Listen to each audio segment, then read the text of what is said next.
In the course of the debate that took place, there were two questions which were raised, which struck me so well that I took the trouble of taking them down on a note paper. The one question was, it was asked, I think, by my friend, the Prime Minister of Bihar, who spoke yesterday in this assembly.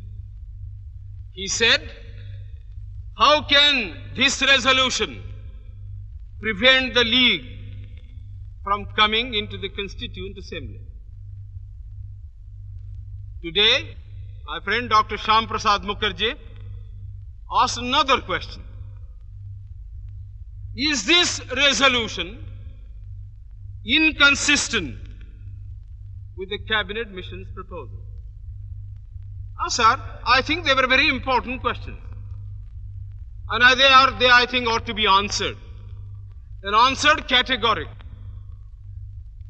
I do maintain that this resolution, whether it is intended to bring about the result or not, whether it is the result of cold calculation, or whether it is a mere matter of accident, is bound to have the result of keeping the Muslim League out. And I'll substantiate what I said. Sir, I invite your attention to paragraph 3 in the resolution, which I think is very significant and very important.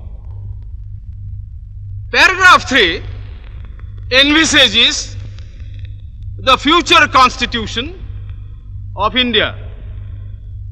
I do not know what is the intention of the mover of the resolution, but I take it that it is a sort of, after this resolution is passed, it will act as a sort of a directive to the Constituent Assembly to frame the Constitution in terms of paragraph 3 of the resolution.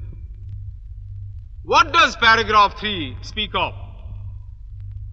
Paragraph 3 says that in this country there shall be two different sets of polity. One at the bottom, the autonomous provinces or the states, or such other areas as care to join a united India.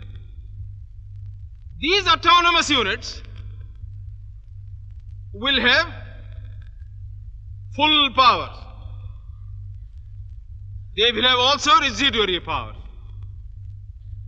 At the top and over the provincial units, there will be a union government having certain subjects for legislation, for execution and for administration.